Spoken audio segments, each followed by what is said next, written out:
Welcome to the Dice Tower, a video podcast about board games and the people who play them. This is a special episode of the Dice Tower in which Tom and Melody Vasel talk about their top 100 games. And now, here are your hosts, Tom, Melody, and Holly Vasel. Welcome to the Dice Tower. Hi, I'm Tom Vasel, and with me today are my daughters, or two of my daughters, and we're going to be talking about some more of our top 100 board games of all time. We're getting closer and closer to the top. Let's get started.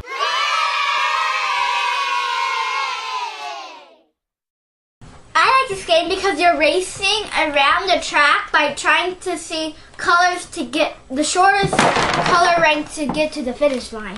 Alright, so let's take a look at the game. Tell us a little bit about how the game works. First, how many players you want, they pick a color and you put them on the color of the arrow so everybody knows where you start. So the cards have a little head on it. So you roll the dice and you're trying. So I'm red, for example, and these are my colors. I have blue, so I'll go to blue, and then I'll go to yellow, and then purple, and then green, and then white. But I can't do the extra white, so I just go these three. So I go blue, so I did blue. Then I go yellow, yellow, purple, purple, green, green, white. And the first person to get around the track wins, and if you use your color combinations correctly, you'll get around the track faster. It's a fun racing game, and it makes good use of colors. Who can play this game? 6 and up. How long does it take?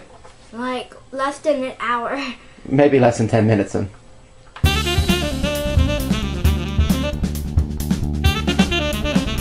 Lost Valley is one of those games that I'm kind of proud that it's on my top 100 list. It's a game which most people don't have, and probably a lot of you haven't played it. Unfortunately, it's out of print.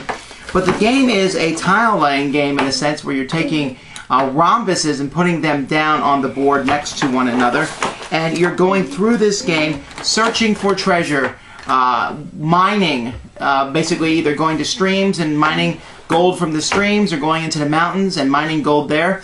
And it's basically almost like a role-playing game in a sense, but you get one action per turn. So you move and then you fish, or you build a mine, or you get gold, or you chop down trees, or there's all different things that you can do.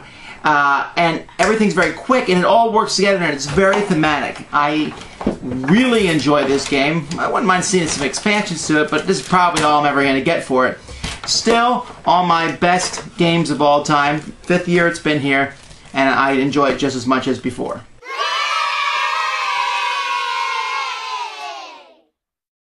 I like this game because you're trying to go around the track to get three of different kinds of things, and also that you're trying to get houses.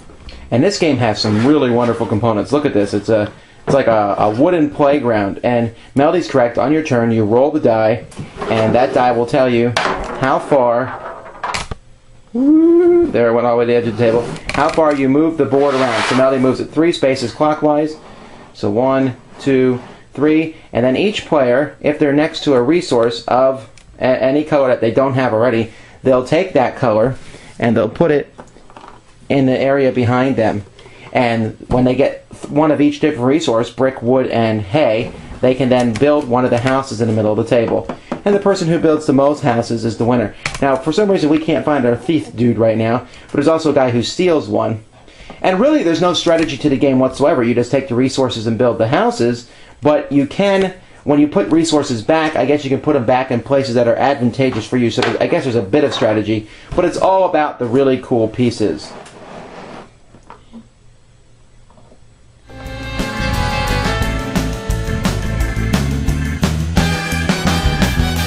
Here's a brand new game to the list, and that's Space Alert. Space Alert comes with a CD, which is essential to the game. In the game, you are working cooperatively with a whole bunch of other players on this spaceship. And the CD will play telling you what enemies are attacking. You'll be drawing enemies from a deck of cards. So combining different tracks on a CD with different decks of cards gives you a completely random game each time. And you have to work with your other people. It's a cooperative game. in the time limit saying what you'll do next. I'll go here, I'll shoot this gun, I'll move over here, I'll go over here, activate these shields.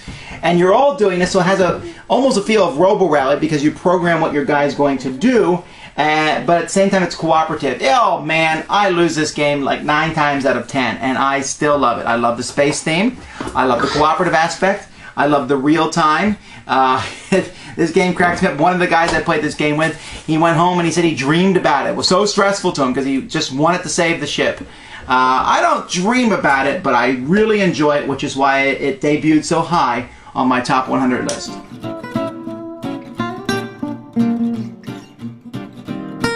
Alrighty, B4. B4. Miss.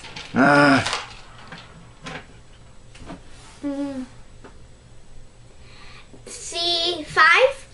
Hit. B5. B5. Miss. Okay. C6. C6. Hit. You've sunk my battleship.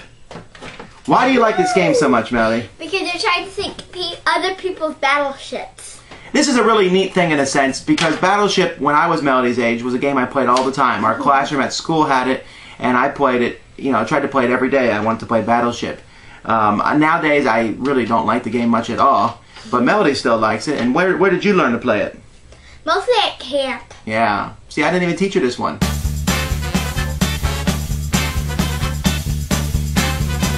Was there ever any doubt that this game would be on my top 100 list? It's been there for 5 years. It will continue to be there, I'm sure. Shadows over Camelot, a cooperative game in which players are working together, trying to figure out who exactly is that traitor. Just played this game yesterday. Fantastic game. Trying to figure out who the traitor is. The Ascension's nice, but not essential. I think you can have a lot of fun with the game as it is. The game is hard enough that I still lose on a pretty regular basis. As we play with the same people over and over and over again, people get pretty good at knowing exactly when to betray everyone else and at figuring out who the traitor is. This is the first cooperative game I know of that came out that actually had a pretty good twist on the genre with the idea of a traitor. Battlestar Galactica does a good job, but Shadows over Camelot is higher than Battlestar because it's so accessible. Everybody I played with likes Shadows over Camelot. Except, well, I shouldn't say everybody, but almost everybody does. And those who don't, well, you won't like the rest of my games in my top 100 anyway. Alright, well, thanks for watching the Dice Tower. We hope you enjoyed seeing those games. If you're ever interested in picking up any of them, you can go to funagaingames.com. They have almost every game we've talked about. Just put in the word DICE, D-I-C-E, when you're checking out, and that will give us a little bit of a kickback. And anyway, check back next time. We'll have some more great games for you. Until then, I'm Tom Vasel. I'm Melody. And I'm Melody. Thanks for joining us today. For more written, audio, and video reviews, as well as the #1 board game podcast, check out the website at www.thedicetower.com. Until then, this is Eric Summerer, and you've been watching The Dice Tower.